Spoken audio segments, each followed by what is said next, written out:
Hi, I am Darius Purvis, and I'm here to shed light upon an issue that's been overlooked but going on forever: the unprotection of Black women.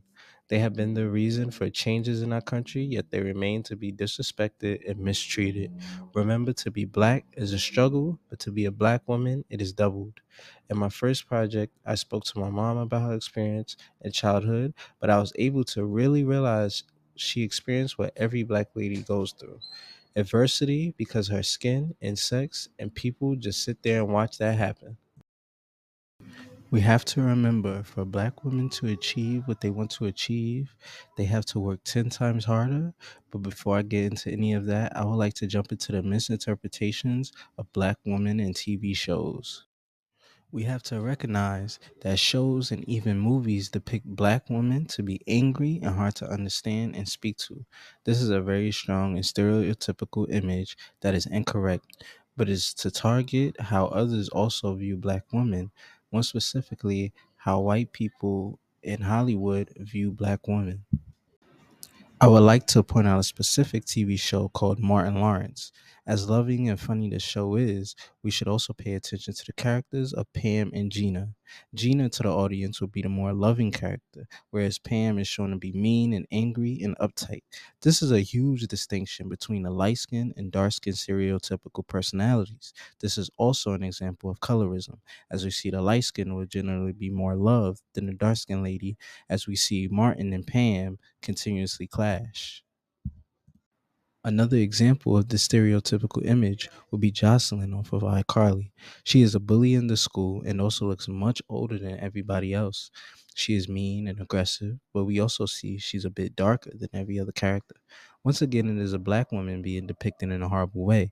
We have enjoyed iCarly, but things like this seem to be a huge trend when it came to these kind of shows, and it was very much overlooked. Overall, this trend still has not changed, but we do see much less of it. Into the next part, I would like to dive in how disrespected Black women are in the real world. Once again, people turn a blind eye, but it is very important to bring this up.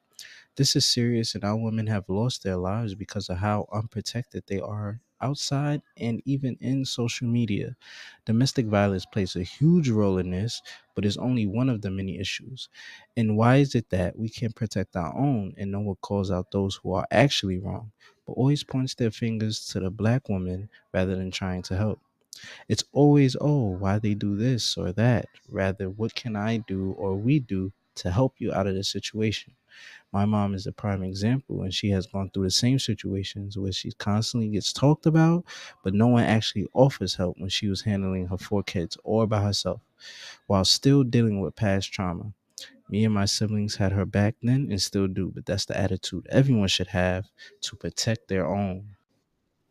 Now, let's look at the Megan situation, where she is constantly attacked for something she had no control over and something that could have costed her life. Social media plays a huge role in misinterpreting Black women because it is so much hate towards the point it really makes no sense. People were constantly using the fact Meg was drunk or sleeping with Tori or whatever. But what about the fact that he pulled that trigger? What about the fact that she could have died? Stop ignoring the obvious and please stop taking up for men who constantly want to see these women fall for whatever weird reason. This is all systematic. This is how our nation is treating Black women.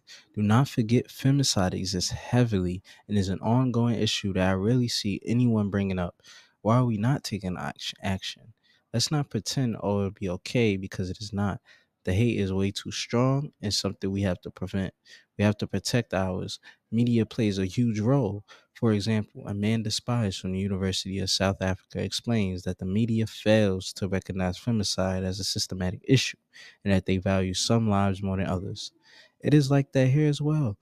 Femicide gets downplayed and, for the most part, ignored. In conclusion, we need to protect more and treat Black women much better.